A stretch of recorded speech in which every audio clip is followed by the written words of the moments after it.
Udah OneDrive-nya full lagi.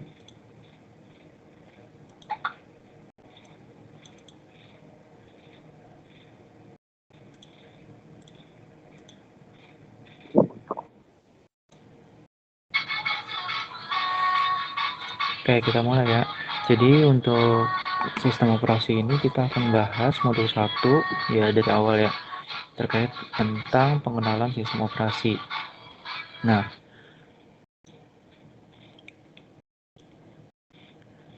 jadi untuk sistem operasi ini KB1-nya yaitu tentang pengertiannya, tentang konsep-konsep dasarnya, yaitu apa sih itu sistem operasi. Nah, sistem operasi itu adalah bagian yang penting dari sistem komputer.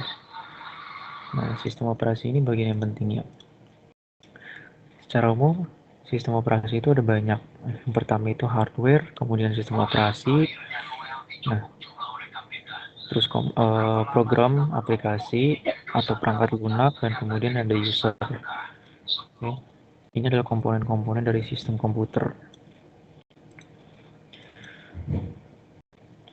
Nah, hardware itu atau perangkat keras yang seperti kita tahu kayak keyboard, terus kayak mouse, kayak monitor, dan CPU, RAM, dan hard disk ya. Ini seperti ini CPU, webcam, nah itu perangkat keras. Speaker juga perangkat keras. Mikrofon juga perangkat keras. Jadi ada banyak yang untuk perangkat keras. Nah, secara kasarnya perangkat keras itu adalah suatu perangkat yang bisa kita pegang secara fisik, yang bisa kita lihat secara fisik gitu. Oke. Nah, itu adalah perangkat keras atau hardware. Kemudian di dalam perangkat keras itu ada namanya sistem bus. Sistem bus ini itu struktur dan mekanisme yang berguna untuk komunikasi antara prosesor, memori utama, dan modul input dan output. Nah, sistem bus ini yang seperti kita tahu itu adalah motherboard. Itu adalah sistem bus yang dapat menjadi jembatan antara perangkat input output dengan perangkat lunak dan juga dengan user atau pengguna ya. Prosesor, memori utama itu adalah sumber daya dasar ya, sumber daya dasar dari suatu sistem komputer. Nah, kemudian ada namanya program aplikasi. Itu berisi compiler, basis data, games, dan program-program bisnis lainnya yang merupakan suatu cara di mana resource atau sumber daya itu diakses untuk menyelesaikan suatu masalah dari user atau mau menyelesaikan suatu pekerjaan dari user gitu atau pengguna gitu ya. Ini untuk program aplikasi. Nah, ini adalah komponen-komponen dari sistem komputer. Nah, user 1, user 2, user 3, sampai user 4 itu adalah kita yang menggunakan komputer. Kemudian, ada program-program aplikasi yang seperti kita tahu itu text editor. Kayak WordPad, Microsoft Word. Nah, itu. Compiler, nah itu adalah untuk tempat coding kayak CMD atau command prompt. Terus ada database system yang ada di device manager atau di task manager gitu. Kemudian setelah program aplikasi itu ada yang lebih dalamnya lagi yaitu sistem operasi atau operating system ya seperti Windows, Linux, dan macOS. Nah, kemudian lebih dalamnya lagi itu ada hardware. Nah, hardware itu dapat kita kendalikan melalui sistem operasi dulu. Enggak, melalui program aplikasi dulu. Kemudian program aplikasi itu seperti driver itu untuk mengkoneksikan atau sebagai jembatan dari sistem operasi dengan hardware. Nah, sistem operasi ini bertugas sebagai interface atau antarmuka. Jadi, untuk sistem operasi ini, seperti yang kita tahu, ya kita menggunakan Windows, yaitu namanya sistem operasinya.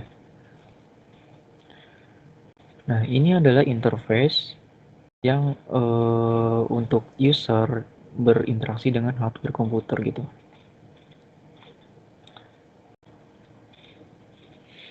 Pada dasarnya, gini, user itu tidak mengetahui secara spesifik terkait tentang detail-detail kecil dari suatu hardware. Nah,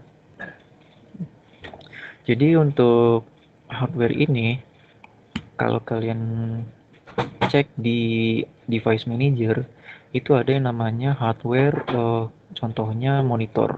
Nah, di situ kita tahu, bentar, share screen-nya mungkin. Nah,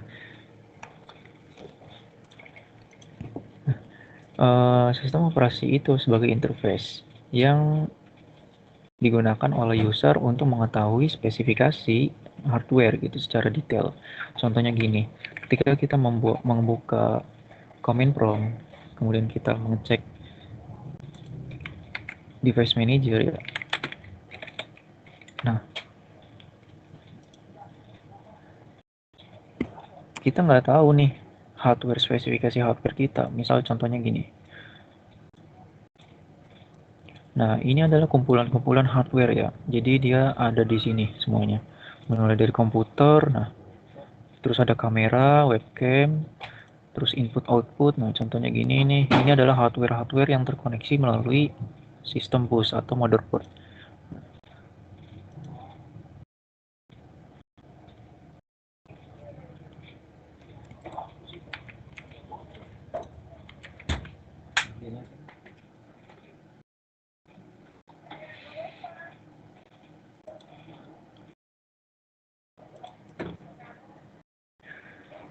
Nah, suatu aplikasi dibuat dengan satu atau beberapa bahasa pemrograman dan dikembangkan dengan aplikasi-aplikasi programan lainnya.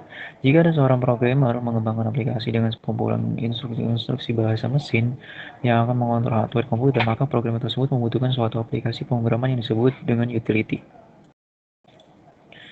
Nah, utility ini berfungsi sebagai, misal ini anggaplah utility itu VS Code atau Visual Studio Code. Nah, ini untuk mengembangkan aplikasi ya, yang digunakan oleh programmer. Jadi programmer itu menggunakan utility untuk mengembangkan aplikasi gitu. Sedangkan seorang desainer sistem operasi harus mengetahui cara kerja hardware komputer. Nah, ini pemakai awam atau newbie ya. Kalau kita baru beli laptop terus kita nggak, baru pertama kali, itu namanya kita sebagai pemakai awam yang hanya tahu tentang program aplikasi. Itu seperti anak sekolah SD yang belum tahu pelajaran-pelajaran terkait IPA gitu ya kan. Nah, kalau udah SMA itu pasti ada yang namanya mata kuliah pelajaran IPA, kayak misalnya lebih dalamnya itu ada kimia, fisika, biologi. Nah, itu adalah programmer. Nah, itu programmer itu lebih dalam, yaitu menggunakan utilities. Utilities ini untuk membuat suatu program aplikasi.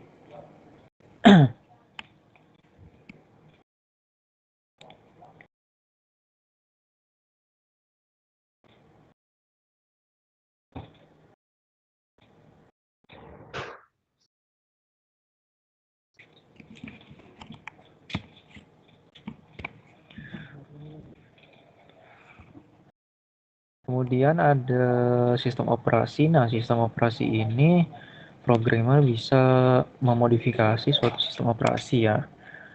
Contohnya programmer perangkat lunak. Nah, itu dia mampu memodifikasi suatu sistem dalam komputer seperti apa ya?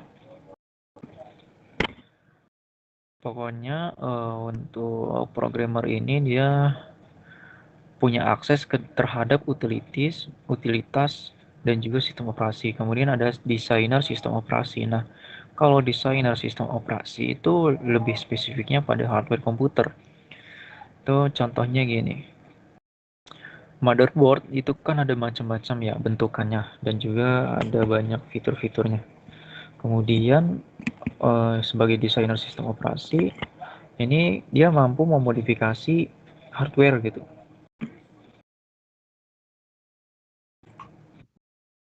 Mungkin kita bisa ketahui untuk definisi-definisi yang diberikan oleh sistem operasi. Nah,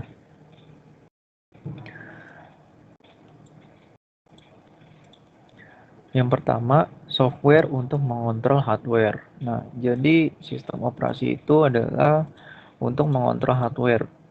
Dengan adanya sistem operasi, user itu dia mampu mengatur,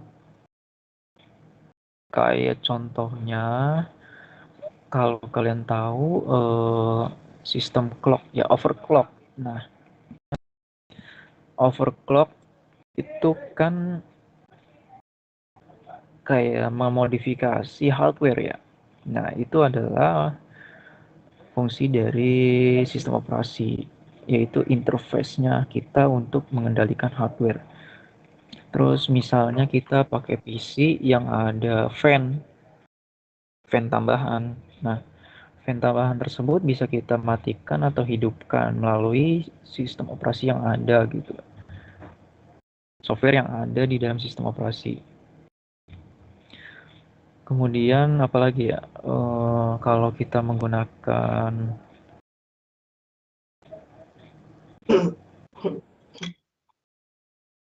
apa ya? Oke, lanjut aja deh. Dan nomor 2 ini program yang menjadikan hardware lebih mudah untuk digunakan. Nah, program menjadikan hardware lebih mudah digunakan itu sistem operasi. Jadi hardware ini jadi lebih leluasa kita gunakan. Contohnya kalau kita mau ganti-ganti kartu grafis atau VGA card, itu kita cukup install drivernya aja. Nah, driver itu sebagai program aplikasinya ya untuk menggunakan kartu grafis tersebut. Kemudian yang ketiga itu kumpulan program yang mengatur kerja hardware, contohnya melayani permintaan pemakai. Keempat itu resource manager atau resource allocator, contohnya mengatur memori, printer, dan lain-lain. Nah, untuk resource manager ini uh, itu mengatur sumber daya yang ada di task manager.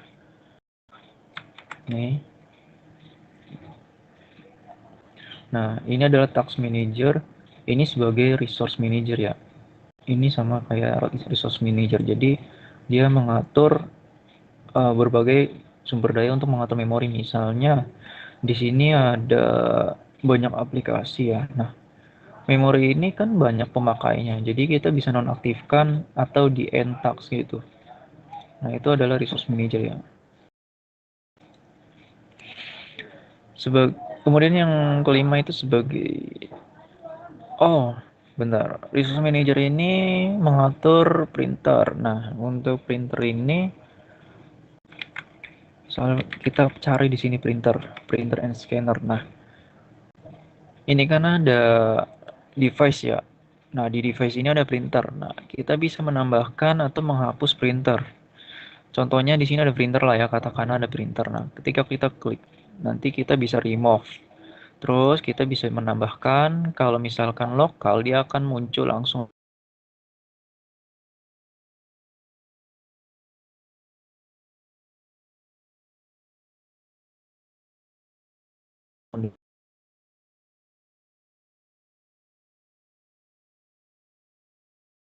program yang digunakan untuk mengontrol program lainnya. Nah, itu adalah sistem operasi ya, definisi sistem operasi.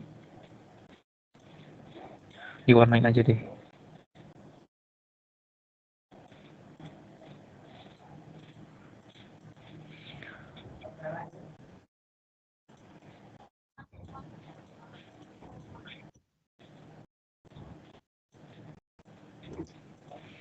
Kemudian sebagai kernel. Nah, sebagai kernel itu apa? Jadi kernel ini adalah program yang terus-menerus beroperasi selama komputer itu hidup. Nah, jadi ada yang namanya kernel, itu tugasnya untuk mengatur program-program yang terus-menerus beroperasi. Nah, itu kayak contohnya di sini nih. Ini adalah kayak kernel gitu. Jadi operasi sistem apa program-program ini akan terus berjalan sampai selama komputer itu hidup. Misalnya kalau kita menggunakan Microsoft Teams, selama itu Microsoft Teams ikonnya ada di layout sini, itu akan terus berjalan di background gitu. dia akan terus berjalan di background dan terus memakan memori gitu. Untuk sebagai kernel itu ya. Nah, sebagai guardian itu apa? Sebagai guardian itu gini, ada yang namanya antivirus. Antivirus itu untuk menghindarkan dari virus-virus yang contohnya Trojan, terus sama malware itu ya sistem operasi itu sebagai guardian. Nah, ini an operating system is the layer of software that manages a computer's resource system for its users and their applications. Nah, artinya sistem operasi itu adalah lapisan ya, lapisan dari program aplikasi yang digunakan untuk mengelola sumber daya komputer. Nah, sistem operasi adalah lapisan ya, lapisan dari program aplikasi. Jadi setelah program aplikasi itu ada yang namanya sistem operasi.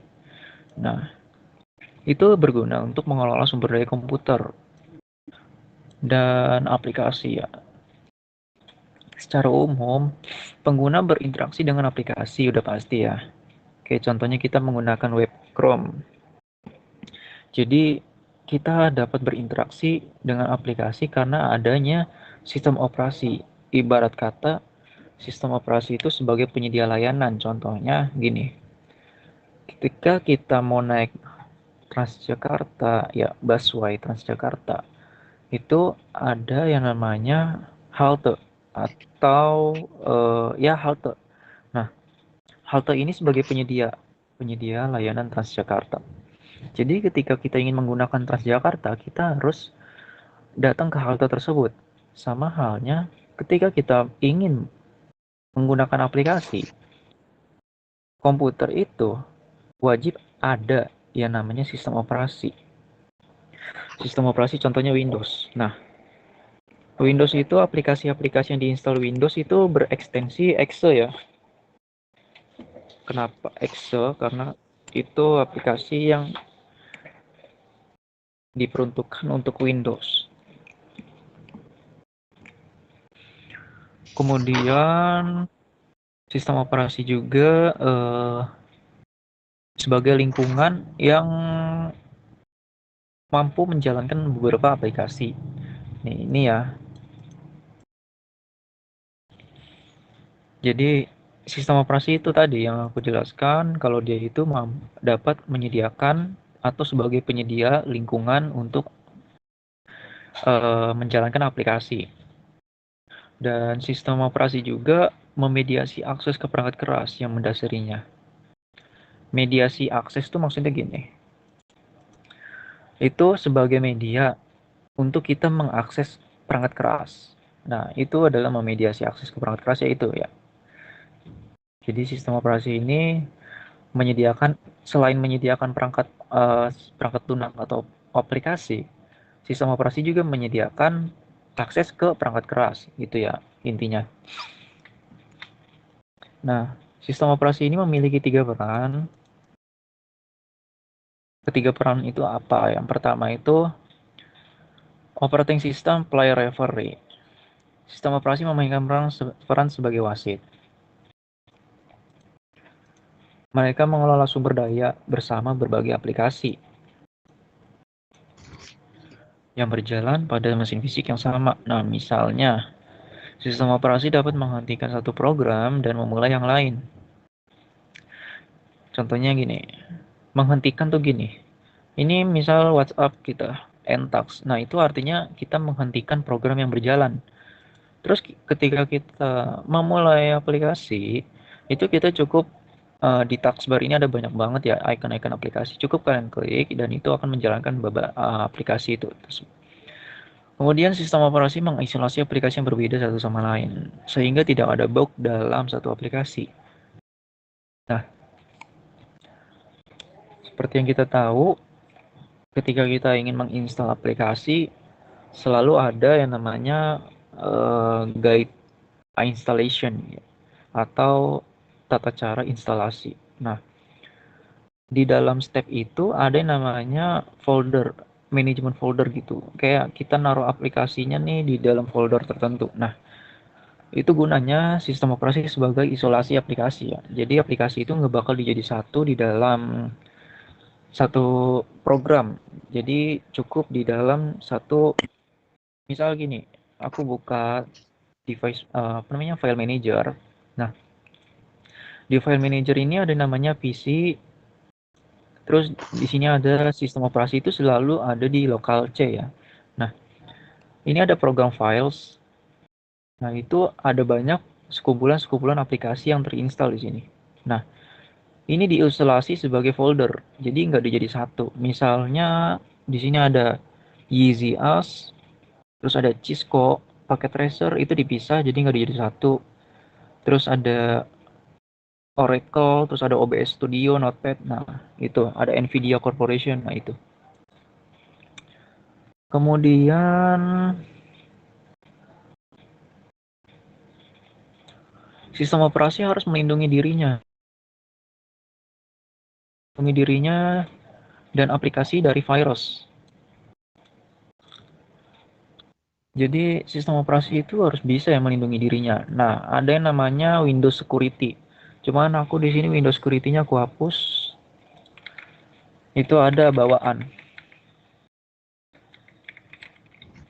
Nah, ini adalah Windows Security. Ia integrasi sama Windows ya. Jadi udah ada. Gunanya apa? Gunanya untuk melindungi diri dari virus.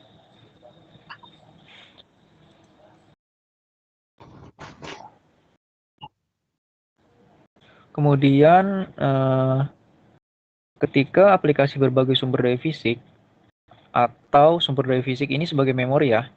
Ketika ada aplikasi berbagai sumber daya fisik, maka sistem operasi perlu memutuskan aplikasi mana yang mendapatkan sumber daya tersebut. Jadi, sistem operasi ini akan mengatur ya beberapa sumber daya yang dibutuhkan aplikasi tersebut. Nah, contohnya gini, ini 1 GB itu adalah sumber daya yang digunakan oleh Google Chrome. Nah, kemudian 1,7 GB ini untuk Teams itu digunakan untuk Microsoft Teams. Nah, ketika Microsoft Teams-nya ini di end, dia akan mengambil 1,8 GB ini ke dalam slot kosong di sini. Anjir, BTW ROM-ku 8 GB langsung penuh ya. Pakai Microsoft Teams sama Google Chrome. Gacor. Nah,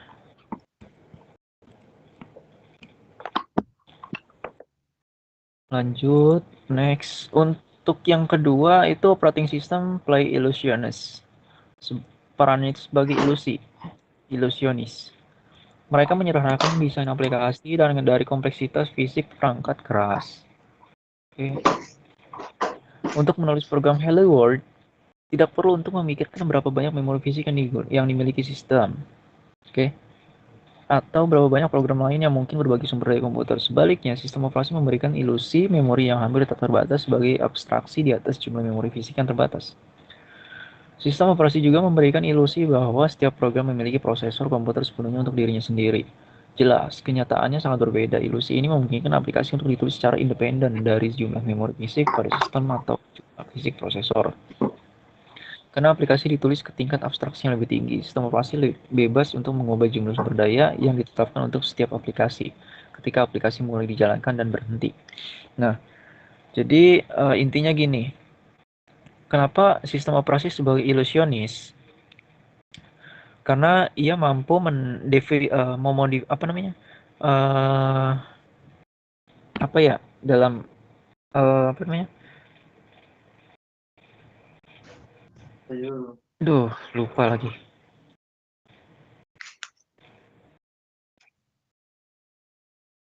Manipulasi. Nah, itu sistem operasi dapat memanipulasi ya penggunaan memori fisik gitu. Jadi hanya untuk menulis program Hello World itu nggak perlu memikirkan berapa banyak memori fisik yang dimiliki sistem. Nah, ini dalam artian program Hello World ini misal sebagai string ya. Misal Hello World ini digunakan, memori yang digunakan itu 2 KB. Nah, itu nggak perlu memikirkan berapa banyak memori yang digunakan gitu. Jadi ini masih kayak dalam cakupan di dalam memori itu akan terpakai ya udah 2 KB. Nah, dia mampu memberikan ilusi memori yang hampir tak terbatas. Walaupun memorinya penuh, ia mampu memberikan ilusi dengan menggunakan apa biasanya itu virtual RAM.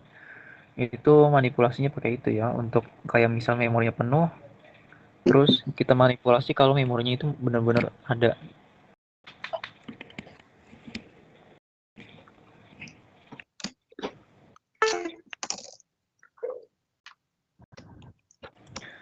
Kemudian operating system provide glue sebagai perekat perannya.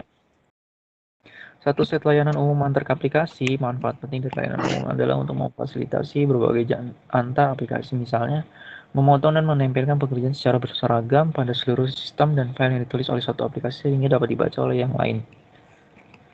Fungsi atau web API. Banyak sistem operasi yang menyediakan rangkaian rutin antarmuka pengguna yang umum untuk membantu aplikasi memberikan look and feel.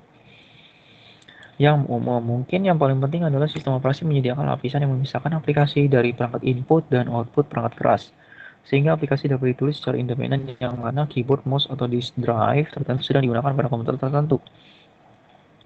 Sistem operasi ditinjau dari apa yang dikerjakan, yaitu sebagai resource allocator atau resource manager yang bertugas untuk mengalokasikan sumber daya komputer. Sebagai gambaran untuk sumber daya komputer dapat dilihat pada gambar 1.3. Oke, jadi itu tadi gambarnya. Nah, berarti apa sih itu operating system glue gitu?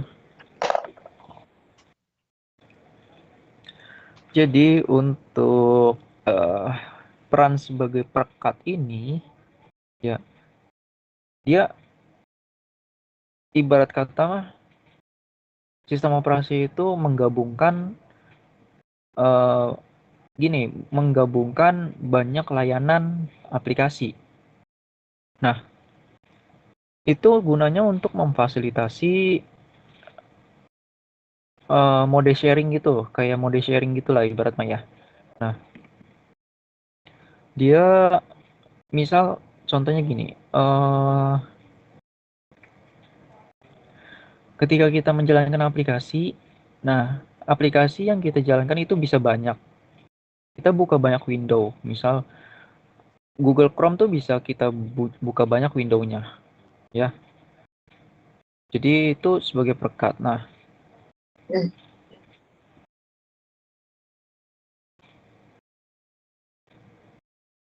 sistem operasi menyediakan rangkaian rutin antarmuka pengguna yang umum untuk membantu aplikasi memberikan look and feel, lihat dan rasakan.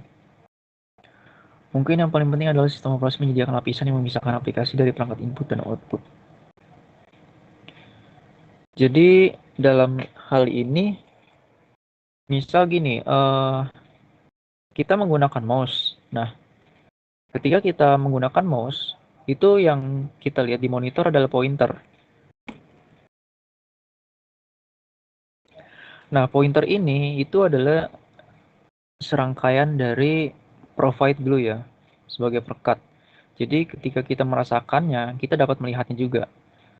Nih, mouse ini, pointer ini kita geser ke kanan, dia maka ke kanan, kiri maka ke kiri, atas dan bawah gitu. Dia mengikuti arahan yang kita kendalikan. Itu adalah look and feel ya. Itu sebagai web fungsi atau web API juga. Jadi dia dapat memisahkan antara perangkat input dan output gitu. Nah, kita lihat gambarnya. Di sini ada prosesor dan memori sebagai sumber daya primer, dan kemudian sumber daya sekunder itu gini, input output ya. Itu adalah sumber daya sekunder. Nah, sumber daya primer ini lebih diutamakan daripada sumber daya sekunder. Jadi prosesor itu selama komputer menyala dan memori juga itu akan terus berjalan dan juga akan terus beroperasi. Makanya kenapa sumber daya primer ini diprioritaskan untuk prosesor dan memori. Nah, kemudian untuk input output, ketika gimana gini ya, input output ini contohnya opsional lah ya. Jadi dia nggak terlalu memerlukan sumber daya gitu untuk input output controller nih. Nah, dan juga memori atau dan juga disk atau penyimpanan. Kemudian perangkat lainnya. Kemudian sistem operasi bertugas sebagai manajer. Jadi sistem operasi itu sebagai manajernya ya, yang gunanya untuk mengalokasikan sumber daya. Jadi dia leadernya nih, sistem operasi sebagai leader.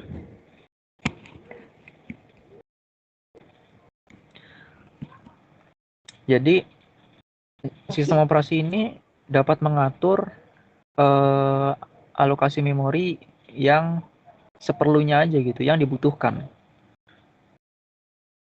Jadi ketika ada program aplikasi yang dijalankan, itu mereka akan mengatur tugas-tugas atau memori yang digunakan untuk aplikasi yang dijalankan tersebut. Nah, ini ya. Jika program dan pemakai berjumlah banyak dan ada kemungkinan berbenturan pada waktu meminta sumber daya, maka sistem operasi harus dapat membuat keputusan mana yang harus didahulukan sehingga pemakaian sumber daya efisien dan adil. Di bawah ini gambaran dari sistem operasi sebagai resource allocator atau resource manager. Misal gini, analoginya kan kan ada banyak, misal ada program, dia menggunakan dia ada user, ada banyak user. Ketika kita menggunakan program, misal kita buka Excel atau Excel, uh, kalau kita sharing file ya, misal ada Excel itu dibuka oleh beberapa user. Nah, program tersebut akan diberikan kepada user yang paling dulu membuka aplikasi tersebut gitu. Jadi ada kemungkinan berbenturan, tapi itu akan memprioritaskan user mana yang lebih dulu mengakses si Excel tersebut gitu. Nah, sistem operasi itu harus membuat keputusan mana yang didahulukan sehingga pemakaian sumber daya itu adil.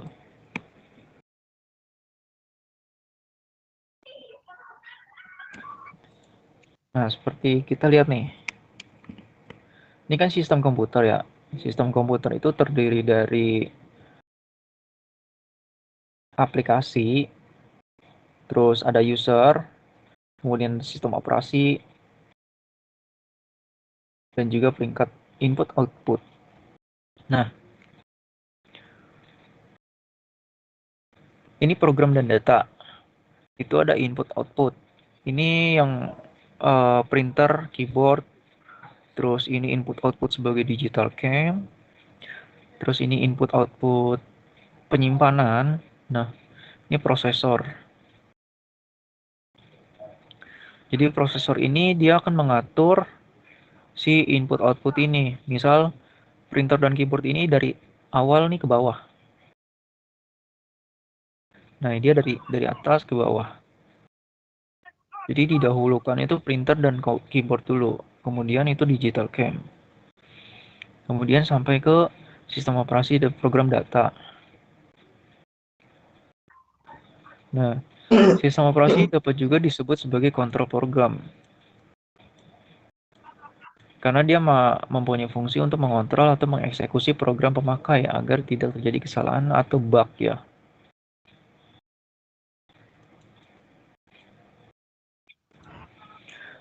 Hal ini menyangkut operasi dan kontrol pada perangkat input-output. Sebenarnya tidak ada definisi yang paling tepat untuk mendefinisikan sistem operasi. Dalam hal ini lebih mudah untuk mendefinisikan sistem operasi dengan apa yang dikerjakan oleh sistem operasi daripada apa yang dimaksud dengan sistem operasi itu sendiri. Sistem operasi harus dapat berkomunikasi dengan perangkat input-output yang ada, terutama perangkat input-output eksternal, dan saling bertukar informasi dengan hardware atau chip khusus yang berada di dalam komputer yang berhubungan dengan perangkat yang ada di luar komputer. Komunikasi sistem operasi dengan perangkat input-output ini dapat terlaksana berkat suatu kode program yang disebut device driver.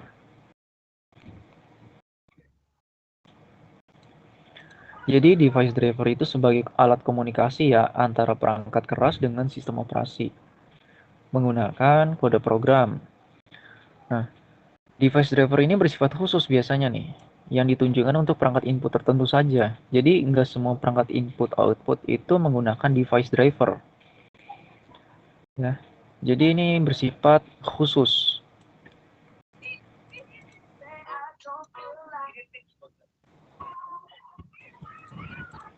Nah, walaupun ada yang ditujukan secara global sehingga sering disebut dengan generic device driver, generic device driver itu dia global ya, secara global. Nah, ini adalah aplikasi. Ini gambarannya, ini gambaran dari device driver. Jadi ini adalah aplikasi. Nah, batas ini, titik-titik ini adalah batas antara software dan hardware. Jadi ini softwarenya, ini hardwarenya. Misal ini device-nya itu sebagai mouse makro atau VGA card. Nah, misal Nvidia lah ya, Nvidia. Nvidia ini agar berfungsi dengan baik, ia membutuhkan suatu device driver.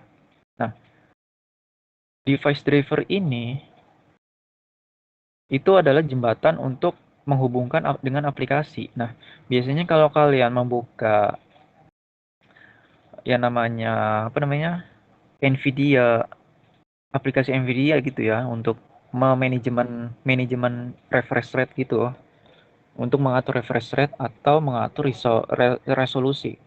Nah, dengan adanya hal itu, aplikasi sebagai layanan untuk menyediakan fitur-fitur kayak contohnya refresh rate gitu, terus overclocking atau change resolution.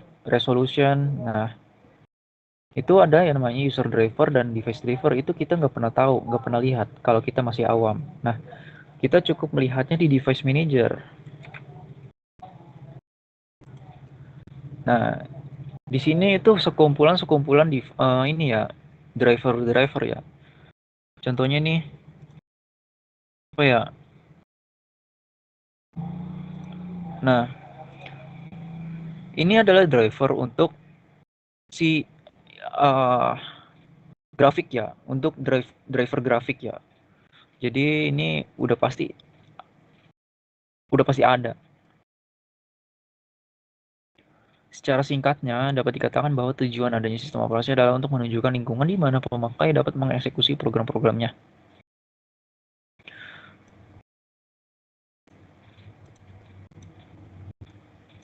Jadi singkatnya gini, sistem operasi itu adalah lingkungan.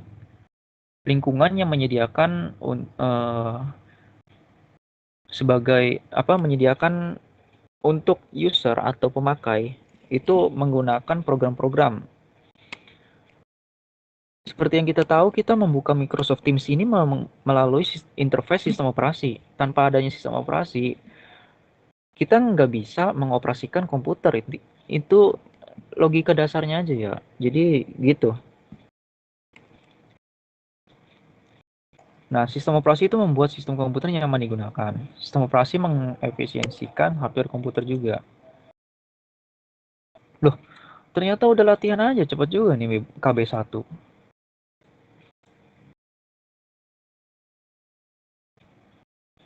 Ini kayaknya bisa dijawab deh.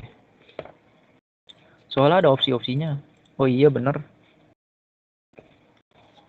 Nah, karena KB1 ini sedikit, jadi kita langsung aja ya loncat ke KB2. Nah, kita akan mencoba untuk menjawab soal-soal di tes formatif ini. Sebelum itu ada yang ingin tanyakan nggak? Kalau nggak ada, kita lanjut ke KB1. KB2. Lanjut tes formatif 1 maksudnya. Nggak ada ya? Nah, jadi untuk apa sih yang dimaksud dengan sistem operasi? Seperti yang kita tahu, sistem operasi itu adalah sebagai manajer tadi ya. Dia adalah manajer. Nah, manajer yang mengatur sumber daya komputer untuk dialokasikan kepada program-program yang membutuhkan sebuah sumber daya yang diperlukan gitu. Jadi sistem operasi itu gini, Dia sebagai manajer yang mengatur sumber daya komputer untuk dialokasikan kepada program-program yang membutuhkan memori agar pengguna dapat menyelesaikan tugas-tugas mereka. Itu ya. Kalau misal dia user interface, ini benar. Agak benar. Ini user interface antara pemakai dengan software komputer itu sedikit benar ya. Ini sedikit benar. Terus lapisan dalam sistem komputer yang berada di antara prosesor dan memori, ini bukan. Karena kalau lapisan dalam sistem komputer yang berada di antara prosesor dan memori itu ada di mana tadi ya? Halaman 1.8 tuh. Nah, kemudian program sistem yang berguna untuk menginput dan mencetak data ke printer. Ini kurang tepat karena pernyataannya ambigu. Kemudian nomor 2, nah, tugas dari resource allocator atau resource manager pada sistem operasi adalah, ya seperti yang kita tahu, allocator adalah artinya alokasi. Nah, udah pasti jawabannya A. Dia mengalokasikan sumber daya komputer. Karena konteksnya terkait dengan sistem operasi, berarti kan itu berhubungan dengan komputer. Itu udah ada pasti nih. Komputer. Karena dia ditanyakan tugasnya, dan subjeknya adalah resource allocator, berarti yang mengalokasikan. Kalau yang mengoperasikan aplikasi komputer itu adalah user. Yang mengontrol hardware-nya itu adalah sistem operasi. Yang menyimpan program dan data komputer itu adalah hard disk. Kemudian nomor 3 itu input-output controller, disk, printer, keyboard, mouse, webcam, USB merupakan sumber daya hardware komputer yang bersifat tadi yang seperti kita tahu, kalau sumber daya yang primer itu adalah prosesor dan memori. Cuman selain itu adalah ada yang namanya input-output controller dan juga perangkat keras. Nah, ini berarti sumber daya komputer yang sekunder ya untuk nomor 3. Nah, nomor 4, sistem komputer secara global terdiri dari 4 komponen yang memiliki fungsi untuk menyelesaikan masalahnya. Kalau di sini konteksnya ini menyelesaikan masalahnya menggunakan komputer itu berarti adalah pemakai. Bukan semua opsi ini adalah 4 komponen yang ini ya, yang ada di sistem komputer. Ini adalah 4 komponennya. Jadi ini kan dia yang tanya kan fungsi untuk menyelesaikan masalahnya itu atau menyelesaikan tugas-tugas atau tugas pekerjaan gitu. Nah, itu berarti pemakai atau user. Kemudian nomor 5, komunikasi sistem. Nah, komunikasi sistem operasi dengan perangkat input output. Ini ada kaitan dengan driver ya. Karena driver itu sebagai komunikasi. Ibarat mah driver itu sebagai telepon ya. Kita ingin nelpon orang tua kita dari jarak jauh. Nah, kita harus menggunakan handphone gitu. Orang tua kita menggunakan handphone dan kita juga harus menggunakan handphone. Nah, handphone itu sebagai jembatan komunikasi. Sama dengan halnya sistem operasi dengan peringkat input output itu untuk saling berkomunikasi, yaitu menggunakan driver pastinya. Nah, dalam konteks sistem komputer ini, itu kan komunikasi yang digunakan itu kode program ya, sebuah kode program. Berarti jawabannya yang A, device driver. Dan kemudian nomor 6 itu definisi sistem operasi sebagai kernel. Nah, kernel itu tadi yang kita udah pelajari, itu dia aplikasi yang dijalankan terus-menerus. Dia kernel ini bertugas untuk mengoperasikan aplikasi atau program secara terus-menerus ya. Kalau kita cari di sini yang A.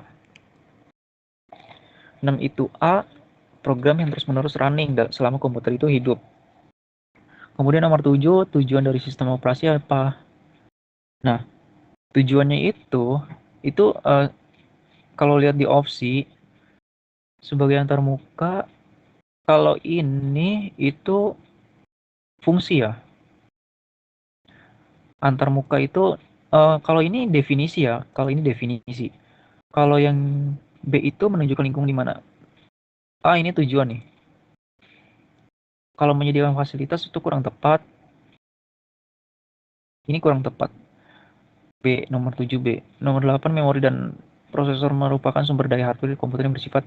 Nah, tadi yang kita udah bahas, tadi kan nomor 3 itu ini perangkat keras, itu sebagai sumber daya hardware sekunder. Nah, kalau prosesor dan memori itu sebagai sumber daya primer. Kemudian, nah ini perangkat driver yang bersifat global. Global itu berarti universal ya, bisa untuk semua. Berarti ini yang A, generic device driver. Kemudian untuk yang nomor 10, jika ada seorang program mengembangkan. Nah, ini utility ya. Karena kan utility itu berfungsi sebagai media untuk mengembangkan suatu aplikasi ya, kayak misalnya VS Code itu. Itu adalah utility.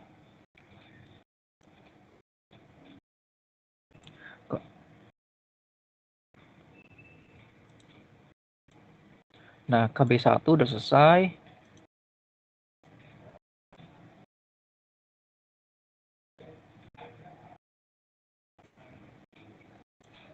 Kita akan lanjutkan dengan KB2.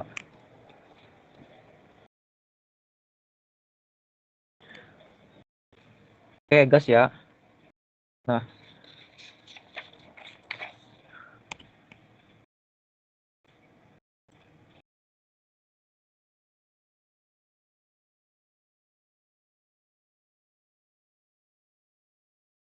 oke udah mulai. Nah, di KB2 ini kita akan membahas tentang sejarah sistem operasi.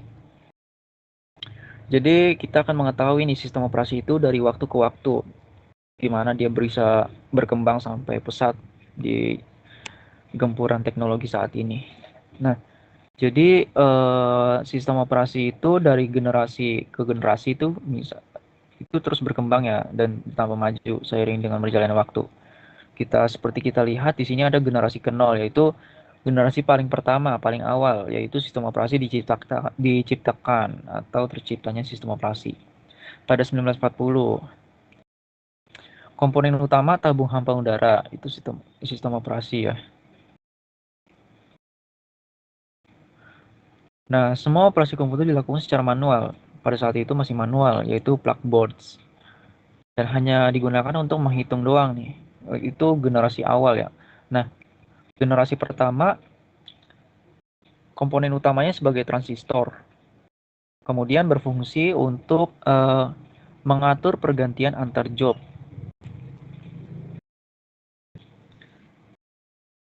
Terus pada masa ini muncullah batch system. Semua job sejenis dikumpulkan jadi satu. Inputnya memakai punch card. Kemudian pada generasi kedua itu ada komponen utamanya IC. Ya, berkembanglah konsep-konsep sebagai berikut. Multiprogramming. Nah, ini multiprogramming itu berarti bisa mengerjakan banyak program ya. Multi itu banyak, programming itu program, berarti banyak mengerjakan program-program. Kalau multiprocessing sama halnya kayak tadi, tapi bedanya ini prosesnya itu banyak. Jadi dia bisa mengerjakan banyak proses. Spooling itu ini ya, spooling tuh bukan kolam renang ya, tapi simultaneous peripheral operation online. Ini sebagai buffer atau loading screen lah. Jadi spooling ini kayak loading screen lah ibarat mah. Nah, kemudian ada device independence. Device independence ini masing-masing memiliki sifat yang saling berbeda. Tiap-tiap printer memiliki driver. Jadi kalau device independence gini, misalnya eh, kita punya perangkat keras yang biasanya kita tahu tuh keyboard. Nah, keyboard itu ada banyak jenisnya kan? Ada yang keyboard mekanikal, ada yang keyboard biasa. Nah, Dan juga di keyboard mechanical pastinya ada driver-drivernya tuh. Mereka tersendiri. Misalnya Logitech, Emporion, Sades atau apa namanya?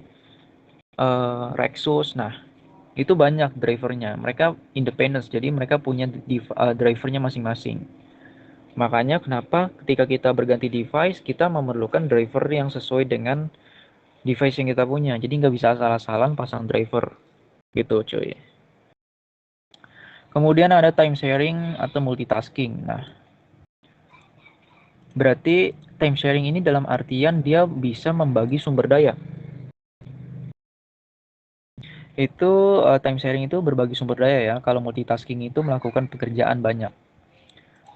Real time system. Nah, real time system itu sebagai kontrol bagi mesin-mesin. Nah, kemudian pada generasi ketiga, komponen utamanya ada VLSI, Very Large Scale Integrated Circuit.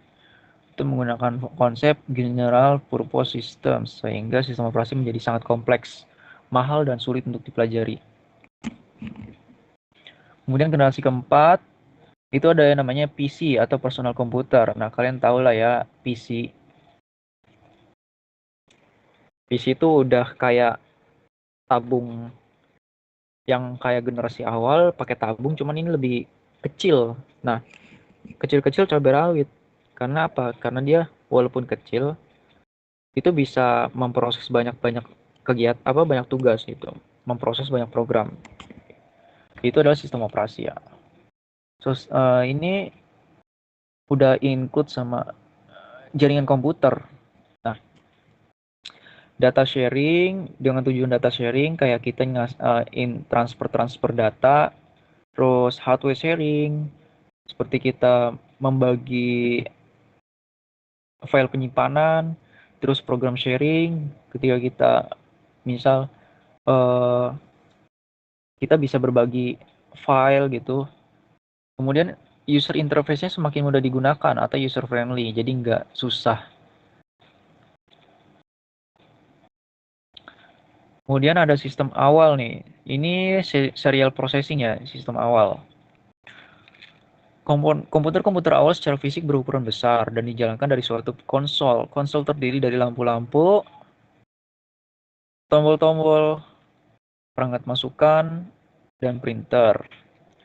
Seorang programmer juga merangkap sebagai operator, menulis program dan menjalankan program tersebut langsung dari konsolnya. Program tersebut dimuatkan dalam memori untuk menjalankan setiap instruksi, biasanya per instruksi dari kartu plong. Kemudian ada suatu tombol di konsol yang harus ditekan untuk menjalankan keseluruhan program tersebut. Jika terjadi error pada program tersebut yang diketahui dengan menyalanya lampu indikator tertentu dapat menghentikan program tersebut dan memeriksa isi memori dan register-registernya serta mendebug program tersebut secara langsung dari konsol. Jika tidak terjadi error, maka keluaran program tersebut dapat dicetak atau dibuatkan kartu plongnya untuk pencetakan di kemudian hari. Karena kebutuhannya beragam, software dan hardware tambahan banyak dikembangkan. Card reader, line printer, dan magnetic tape menjadi hal yang biasa pada waktu itu.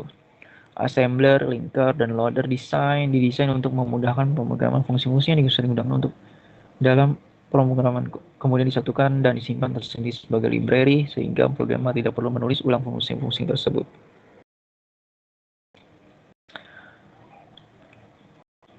Jadi pada awalnya komputer itu sebagai komputer yang sangat besar. Nah, gambaran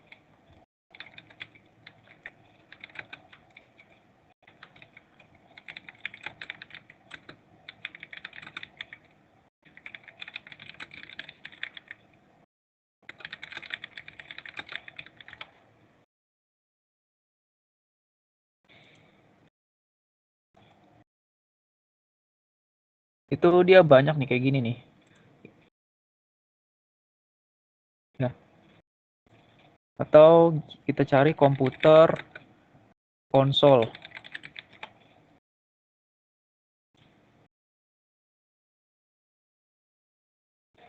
Gimana ya? Mana sih gambaran komputer konsol?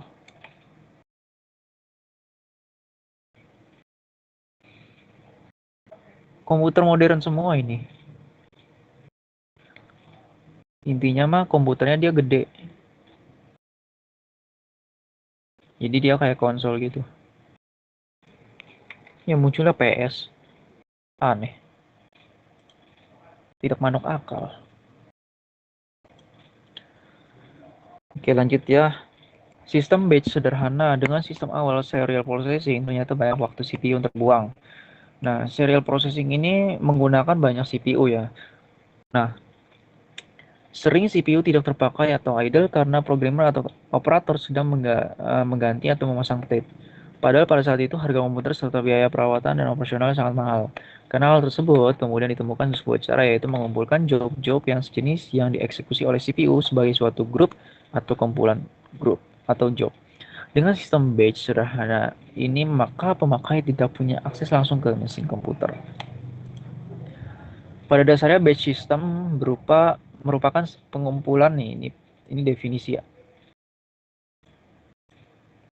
Nah, ada dua bentuk batch system. Yang pertama, nah itu tuh konsol kayak gitu tuh. Itu contoh ya komputer konsol. Jadi dia gede. Sama kayak PC, cuman banyak tombolnya coy. Jadi ketika kita menjalankan perintah atau kode, dia akan menampilkan warna tombol merah gitu. Warna warna lampu merah. Nah, komputer dulu tuh jadul. Makanya mahal biaya operasionalnya. Karena dia harus memasang dan mengeluarkan tape-tape yang diperlukan. Pada zaman dahulu, untuk meningkatkan utilitas CPU dapat dilakukan dengan dua cara. Yang pertama, operator bertugas untuk mengatur job. Ini resident monitor ya. Ini bentuk batch system. Yang pertama itu resident monitor. Nah, operator bertugas mengatur urutan job. Jika suatu job diselesaikan dikerjakan oleh pemrograman, maka operator segera mengganti dengan job berikutnya. Jadi dia ngantri sistemnya. Kayak sistem antrian gitu kalau mau nonton bioskop ya. Kayak gitu. Kemudian job-job yang sama cukup di setup sekali aja. Cara seperti ini sering disebut dengan batch system. Misalnya di sini ada proses P1, P2, P3, dan P4. Tanpa batch processing system, P1, P2, P3, dan P4 akan diambil sendiri-sendiri. Oke. Ini kalau tanpa batch processing system ya. Kalau tanpa ini, nah maka P1, P2, P3, P4 ini akan diambil sendiri-sendiri. Jadi dia akan berurut. Siapa dulu yang cepat, misal P1 dulu. Nah, berarti dia diambil duluan. Berurut dia. Satu-satu nih diambil nih. Nah, dengan adanya batch processing system itu dibuatlah grouping. Misal di sini Fortran ya. Ini grup Fortran P1 P4 itu grup Fortran. Kemudian ada grup WS, ada grup DBase. Nah, itu dibuat grouping sama dia. Nah, dengan adanya batch processing system, maka yang grupnya sama itu P1 P4 akan dijalankan sekaligus atau dalam sekali saja gitu prosesnya. Untuk menghindari adanya waktu CPU terbuang yang cukup lama, maka dikembangkan suatu teknik pengurutan kerja job secara otomatis. Teknik ini mampu mentransfer kontrol secara otomatis dari suatu job ke job berikutnya. Inilah bentuk sistem operasi pertama kali. Program kecil yang bersifat resident di memori berisi urutan-urutan job yang akan berpindah secara otomatis, inilah yang disebut dengan resident monitor. Jadi resident monitor itu berfungsi sebagai mengatur urutan-urutan job. Ya, itu mengatur urutan-urutan job atau mengatur urutan-urutan task yang dijalankan. Jika komputer dihidupkan, maka sistem akan menuju ke resident monitor pertama kalinya. Karena dia sebagai jalan awal atau gerbang awal. Nah, secara otomatis kontrol akan menunjuk ke program tersebut. Ya ini yang kedua nih, bentuk base system yang kedua itu overlap operasi antara input output dengan CPU. Dikarenakan terjadinya overlap antar CPU dengan perangkat input output, kalau dihubungkan secara online ya, atau satu jalur, maka dibuatlah suatu cara, yaitu proses offline.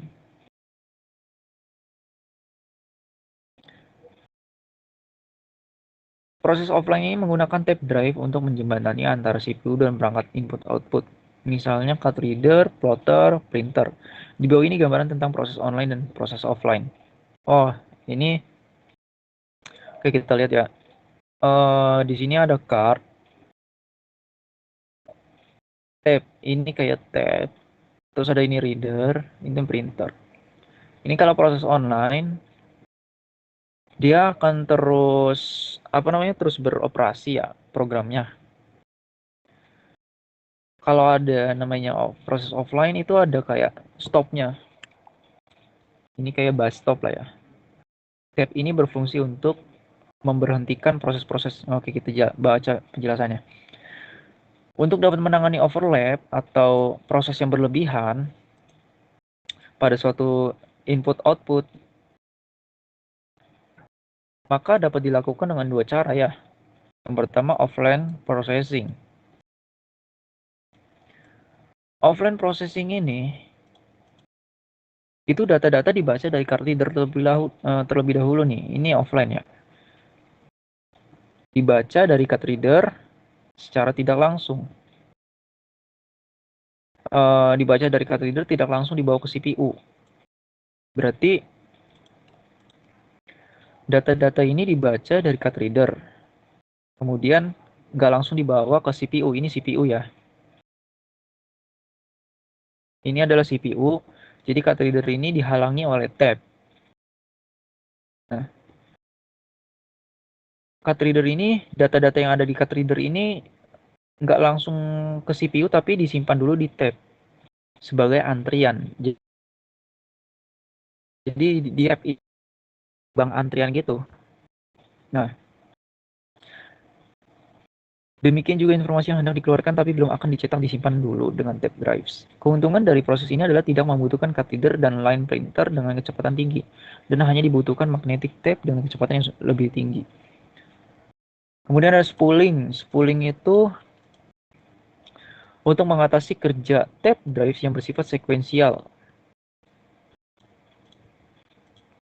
Digunakan sebuah disk sehingga proses dapat dikerjakan secara random. Pada sistem ini data dibaca secara langsung. Dibaca secara langsung dari card reader ke disk. Pada saat terjadi eksekusi, data dibaca dari disk. Nah, pada saat terjadi eksekusi, data itu dibaca dari disk. Sebaliknya, jika suatu job minta printer output line, data-data disalin copy ke buffer dan disimpan ke disk. Jika job selesai, outputnya segera dicetak. Jadi dia dari tape disk, tape drive, itu ke CPU. Kemudian dari CPU ke tape drive dulu sebelum di sini nih, di tape drive yang terakhir ini, itu dia kayak menunggu eksekusi. Nah, ketika dia ketika mendapatkan perintah untuk mengeksekusi, maka data-data tersebut akan disalin ke buffer, yaitu spooling ya. Spooling itu sebagai buffer atau antrian. Nah, ketika jobnya selesai dieksekusi, maka dia akan dicetak ke printer ini, gitu. Kemudian sistem multiprogramming, beberapa job yang siap untuk dieksekusi dikumpulkan pada suatu pool atau antrian. Sistem operasi mengambil beberapa job yang siap untuk dieksekusi untuk diletakkan di memori utama. Memori utama itu adalah memori RAM. Jika job yang sedang dieksekusi menunggu beberapa task, seperti masukan dari keyboard dan lain-lain, maka diganti dengan job berikutnya. Prinsip dasarnya adalah meletakkan lebih dari satu program dalam memori utama menjadi beberapa partisi. Tiap-tiap partisi berisi sebuah program. Foreground partition berisi program-program dengan prioritas yang lebih rendah. Pemrosesan dilakukan secara bergantian jika suatu proses sedang dalam eksekusi dan selesai dan atau membutuhkan input-output dari luar, maka CPU akan menangani proses berikutnya. Tugas sistem operasi adalah menangani perpindahan atau switch proses tersebut. Contoh, terdapat proses P1, P2, P3, P4 itu memiliki periode waktu dalam detik, di mana tingkat data rata-rata dihitung.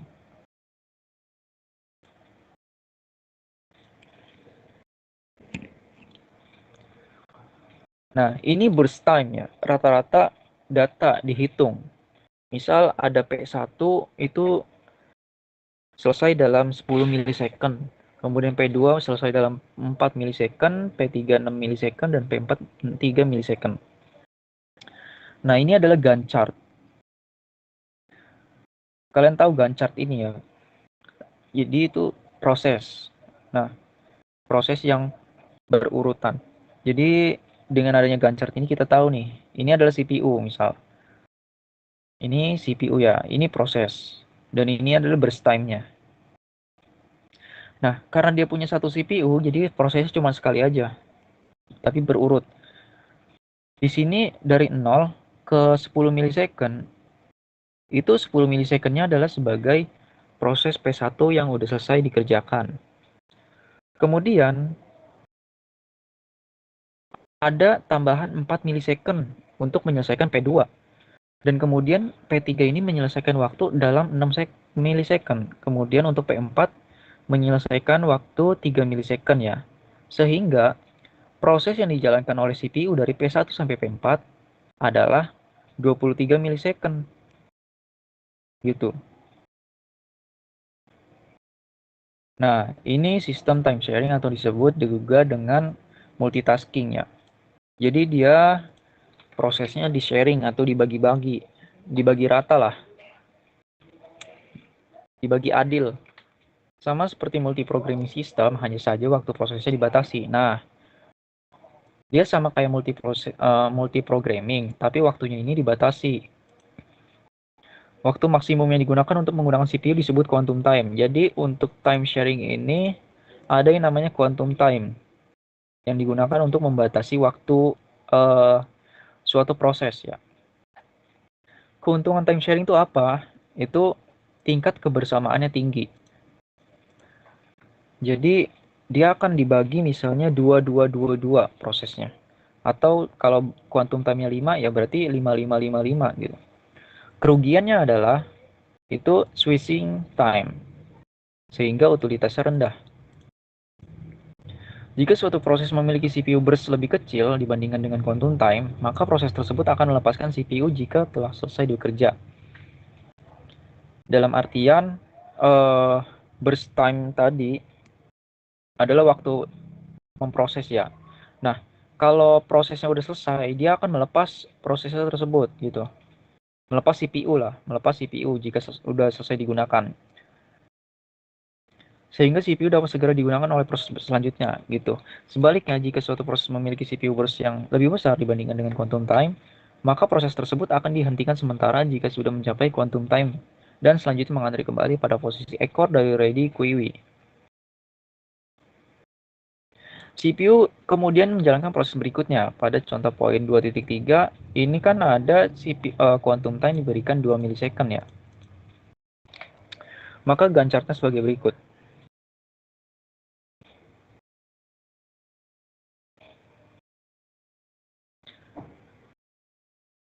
Untuk yang ini kan tadi ada, kalau yang tadi kan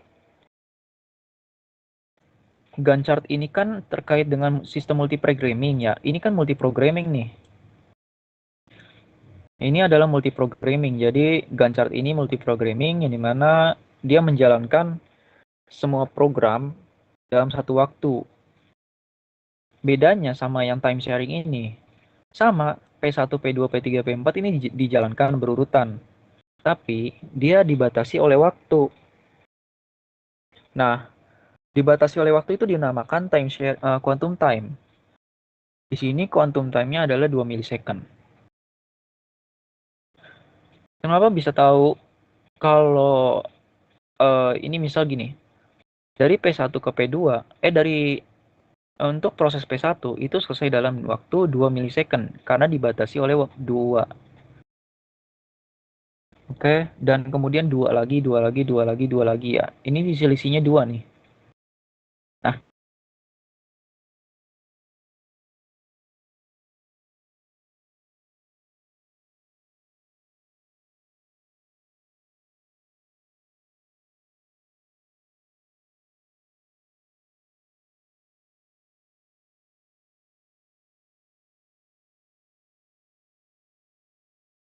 tuh. Kenapa tuh tadi? Kayaknya pending dah. Agak sedikit pending tadi. Nah, untuk ini kan sistem time sharing ya. Nah, kalau kita jelaskan di sini cara kerjanya. Ini kita gunakan whiteboard dulu ya.